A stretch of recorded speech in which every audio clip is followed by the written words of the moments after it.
So hello guys, my name is Abhishek and you are watching Abhi Vlogs. So guys, in this video I am going to tell you guys about my journey from India to Canada. Yes, you heard it right. I am in Canada right now और मैं 14th को आ गया था, 14th of March को अभी, and ये मेरा 5th day है इन क्वारंटीन. सो मैं अपनी पूरी जर्नी आप लोगों को बताऊंगा from India to Canada. So let's get started.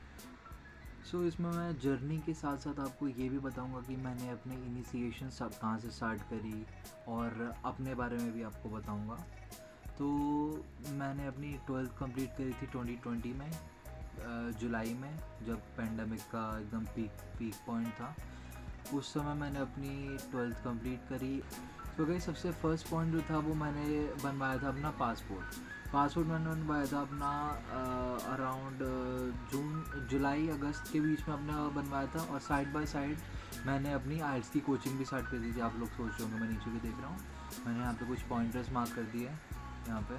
तो मैं उन पॉइंटर्स आपको बताऊँगा तो आपको ईजिली थोड़ा क्लियर होगा और वीडियो भी थोड़ी शॉर्ट बनेगी. सो आइल्स का मैंने एजुकेशन स्टार्ट कर दी थी, अपनी आइल्स की कोचिंग स्टार्ट कर दी मैंने. अराउंड 2.5 मंथ्स करी थी अपनी आइल्स की कोचिंग.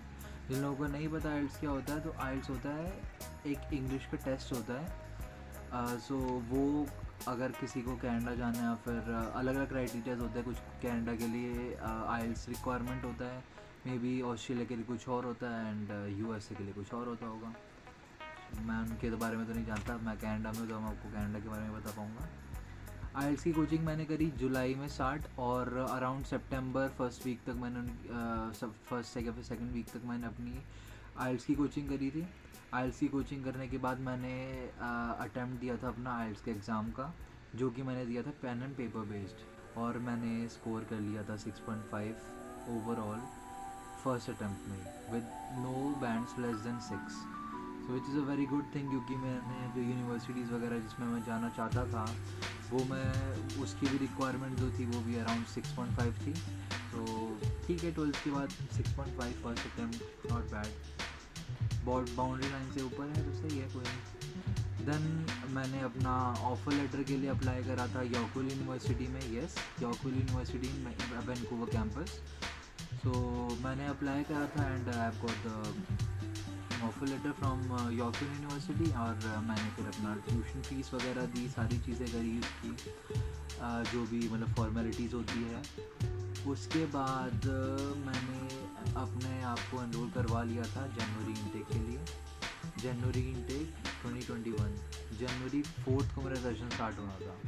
मैंने कहा यार अभी तो सितंबर है, अक्टूबर नवंबर दिसंबर 3 मंथ्स के अंदर तो प्रोसेस हो जाएगा. But everything doesn't go according to your plan. So 3 महीने क्या, अप्रॉक्सीमेटली 5 मंथ्स मेरे को लग गए सितंबर से लेकर अभी तक मेरे को सारी चीज़ें करने में. मैं आपको बताता हूँ बारी बारी. नेक्स्ट चीज़ क्या था, मैंने अपना मेडिकल दिया था अक्टूबर को. अक्टूबर के मंथ में मैंने अपना मेडिकल देने गया था. मैं गया था मैक्स हॉस्पिटल. सो मैक्स की अच्छी बात क्या थी कि उन्होंने एक डेजिग्नेटेड प्लेस, एक डेजिग्नेटेड जो उनकी फ्रेंचाइज होती है, वो वहाँ पे उन्होंने मैक्स हॉस्पिटल की, वहाँ पे उन्होंने सिर्फ मेडिकल चेकअप के लिए रखा हुआ था, जो कि सारे इंटरनेशनल स्टूडेंट्स हुआ गोइंग टू यूएसए, ऑस्ट्रेलिया और कनाडा. वहाँ पे मैंने अपना मेडिकल चेकअप करवा लिया था. कुछ ज़्यादा प्रॉब्लम आई नहीं थी, ब्लड टेस्ट लिया था और सारी चीज़ें ठीक आई थी मेरी.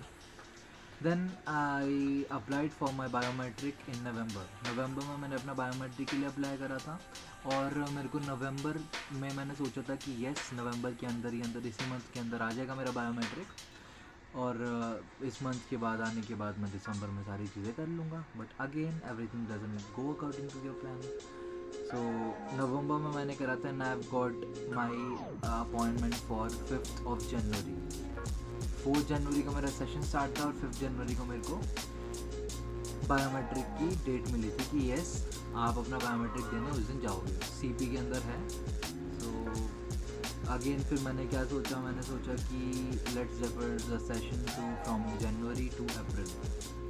जनवरी, फरवरी, मार्च, अप्रैल, 3 मंथ्स का मेरे पास. मेरे को लगा कि अब 3 मंथ्स के अंदर प्रोसेस हो जाने चाहिए. बायोमेट्रिक के बाद ज़्यादा कुछ बचता ही नहीं. और पासपोर्ट सबमिशन लेटर आता है कि आप अपना पासपोर्ट सबमिट कर दो, पीपीआर कहते हैं इसको, और उसके बाद पासपोर्ट सबमिट करने के बाद आपको स्टैम्पिंग हो जाती है ऑल दैट। मैंने कहा ठीक है यार 3 मंथ्स के अंदर हो जाना चाहिए। जनवरी से अप्रैल इनटेक में शिफ्ट करवा लिया था मैंने, अपना डेपो करवा लिया था।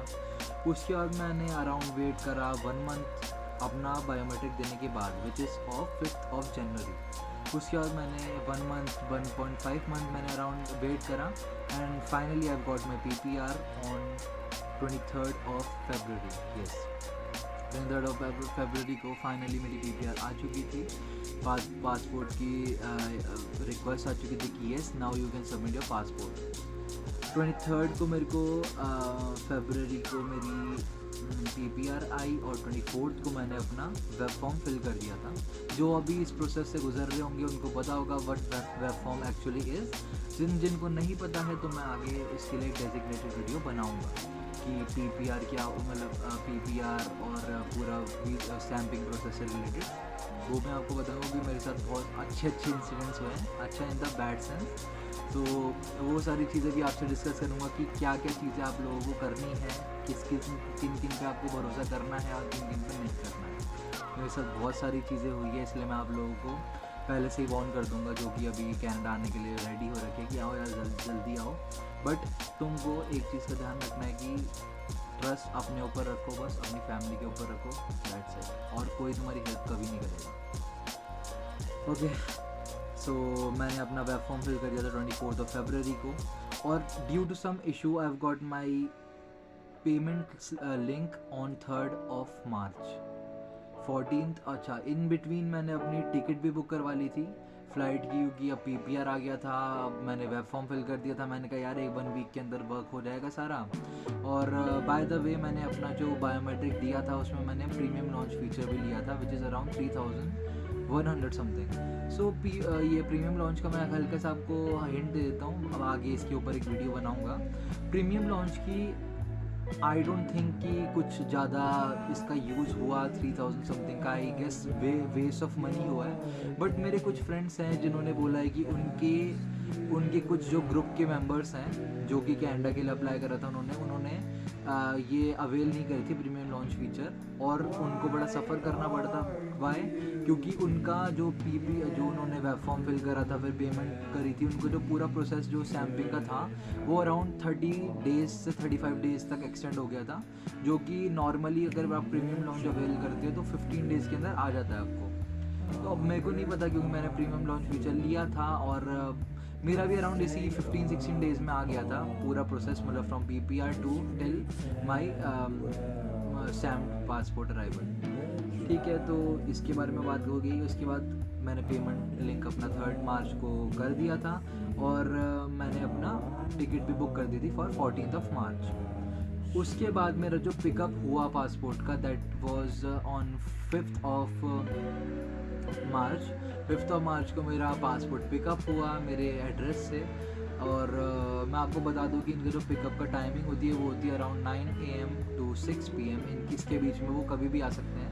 और वो 2 बार जो कोरियर, मैं सॉरी बताना भूल गया, ब्लू डार्ट कंपनी IRCC के साथ टाइप है उनका, या फिर लिंक है मेरे ख्याल से, जो कि कोरियर सर्विस है ब्लू डार्ट।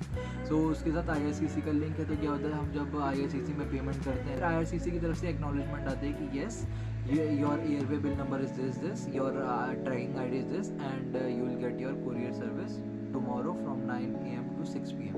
इसके बीच में अगर आपका एक बार मिस हो जाता है तो कोई दिक्कत नहीं, दूसरे चांस आपको मिलता है उसी डे में। तो लेकिन दूसरी चांस के बाद आपको फिर दोबारा पूरा प्रोसेस करना पड़ता है, पूरा दोबारा पेमेंट लिंक पे क्लिक करना पड़ता है, ऑल दैट। उसके बारे में बाद में बात करेंगे दूसरी वीडियो में। अभी मेरी जर्नी की बात है तो उस पर बात कर लेते हैं। उसके बाद मैंने अपना 4th को जब पिकअप अपना पासपोर्ट करा तो मेरा 9 AM, जैसे मैंने बताया टाइमिंग का 9 AM से 6 PM के बीच में। सो मेरा जो पासपोर्ट पिकअप करने के लिए जो आया था कोरियर गाय, वो आया था अराउंड 5:50 पे, मतलब 6 o'clock 10 मिनट्स बचे थे बस। अगर 10 मिनट्स बाद आता वो तो मे बी या तो उनका टाइम अप हो जाता है कि 6 o'clock के बाद नो पिकअप इज डन। ठीक है, अब 4th को चलो मेरा पिकअप हो गया। सो फाइनली मेरा जो हैप्पीएस्ट डे था अपनी लाइफ का सबसे ज़्यादा, वो था मेरा 12th March, because I have got my passport stamped on that day. 2 days prior to my ticket. Not actually 2 days, but yeah, somewhere around 2 day, because 13th की नाइट को मैं निकल गया था अराउंड 10 o'clock एंड मेरी सुबह 4:45 की flight थी. ठीक है, तो 12th ऑफ मार्च को मेरा पासपोर्ट आया और मैं लैंड हो गया 14th ऑफ मार्च को 6:32 AM पे वैंकूवर एयरपोर्ट. That's it. ये मेरी पूरी शॉर्ट जर्नी मैंने आपको जल्दी से बता दी सारी चीज़ें अपने बारे में. इसके बाद ये जो बीच में जितने भी टॉपिक्स बचे हैं, जैसे कि what about my fees, what about GIC के कुछ लोग, काफ़ी लोगों को नहीं पता होगा. आइल्स के बारे में भी काफ़ी लोगों को पता नहीं होगा, जो मेरी फर्स्ट टाइम वीडियो देख रहे हो, जिन्होंने बस सोचा ही है कि वो कनाडा आना चाहते हैं. सो ये सारी चीज़ों के ऊपर मैं पीपीआर के ऊपर भी बनाऊँगा. मैं ये भी बनाऊँगा कि पीपीआर जब आपको आती है, उसके बाद जब आप वीज़ा स्टैम्पिंग के लिए देते हैं, तो आपको क्या क्या प्रोसेस के थ्रू जाना होता है. और when your passport has been picked up by the courier service, so आपको एक सीरीज़ ऑफ मेल आती है, जो कि मेरे को नहीं आई थी मेरे केस में. I don't know why, because मेरे को पता लगा था 12th को ही मेरा जैसे पासपोर्ट, सुबह सुबह मेरे को कॉल आई, मेल भी नहीं आई थी मेरे को कि tomorrow you will get your passport. और ना कोरियर डार्ट की तरफ, ब्लू डार्ट की तरफ से आई थी, ना मेरे को IRCC की तरफ से कोई मेल आई थी. सो मैं ये सारी चीज़ आपको बताऊंगा ताकि आपके साथ ये प्रॉब्लम्स ना हो जो मेरे साथ हुई है. मेरी काफ़ी गलतियाँ थी, कुछ मेरी गलतियाँ भी थी और कुछ किसी और की भी गलतियाँ थी, जिनके बारे में मैं डिस्कस करूँगा कि मेरे प्रोसेस डिले क्यों हुए. मे बी मेरा 10th तक आ सकता था मेरा पासपोर्ट स्टैम्प होके, लेकिन कोई नहीं, चलो finally I am in Canada now. So आप लोगों से मैं मिलता हूँ next video. So I hope you like this one. Bye bye, take care and have a nice day. See you.